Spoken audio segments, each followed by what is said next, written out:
Welcome back, ladies and gentlemen. Expect great things to happen. Let's talk about lost opportunity. In this particular module, there's 6 pages of reasons why we lose business. And I'm sure as you go through these, you will be able to identify those areas of opportunity for yourself. A lost opportunity doesn't mean it's the last opportunity. In the business of sales, despite our best efforts, we are subject to lose a sale, but you have to ask yourself, why? And this is an opportunity for you to really dig deep and look inside of yourself and ask yourself, why did you lose that opportunity? I've seen many salespeople play the blame game, meaning blaming it on the company in which they were seeking to do business with, or the irrational behavior of a person that they were interacting with, or the product and service that you may be offering. Rarely do they ask themselves if it was them who caused their own demise. And that's what this section is about. So I would like to go through some of these with you, not all of them, to really identify and talk about what are these areas of opportunities within yourself. The first one I would take a look at on page 1 is no compelling need. Sometimes your client, your prospect, has no need of your product and service, and we're trying to force it through, and it doesn't work. And you get upset and pissed off because they're not buying. You have to create the need. And if the need isn't there, you can always go back at a later date and a later time. The next page, focusing on low levels of value in your solution. You know, sometimes we take the path of least resistance. But if we're not very careful and really listen to that customer holistically, and I was talking about business acumen earlier, really understanding their business, understanding their business model, and how your product and service may serve them, we may miss out on that value. You have to be very careful there. The next one is being self-oriented, focusing on you, your commission. Yes, all of that is important. And you do need to earn money. I know that to be the case here.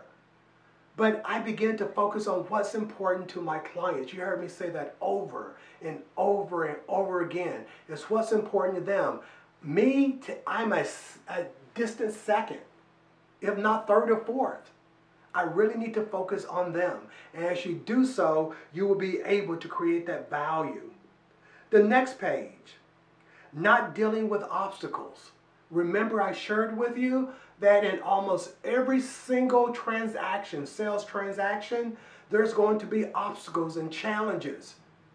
All you have to do is identify what they are. And in many cases, if you do your homework and do your research, you will find out what they are even before you get there. But again, do not assume anything.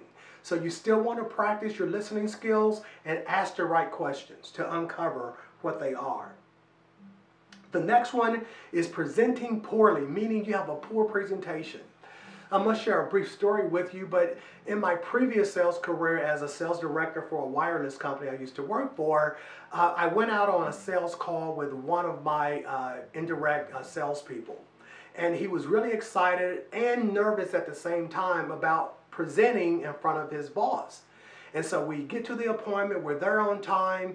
The person that we're meeting with asked us to sit down, and then this gentleman opened up his briefcase and everything fell out all over the floor. He was a nervous wreck. He was poorly prepared, and it went downhill from there. His presentation skills were off. He wasn't asking the right questions. He was literally all over the map. Consequently, we did not win that business. And of course, when I met with this gentleman later on that day and really sat down with him and really helped him deliver a very powerful presentation. Remember we talked about showmanship earlier? This is where this comes in. But there's no reason to be nervous. You're there for a reason. And remember, if they were not interested in your product or service, you would not be setting with them to begin with. And the next one, from our last page, is trying to match your competitor's price or strategy. There's tons of different pricing elements that are out there. There are tons of different strategies. What do they have to do with you? You got to know your business intrinsically. You have to be engaged with your business. You have to understand the value of your proposition. And if you do that extremely well and asking the right questions, you won't get caught up in price all the time. Now, price does matter. It doesn't mean your clients or your potential customer is not going to ask you for a reduction in price. But just think about the product and services that they offer. Are they often discounting that product and service? Chances are no. You get it. When you go to a restaurant, then you're like, let me see here. Instead of paying $15 for this burger, I only want to spend $10.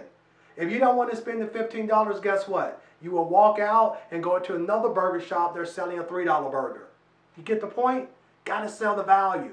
Value always wins, but you have to focus on it. And how does that connect with your customer? Well, you have to engage in that questioning technique that we talked about earlier.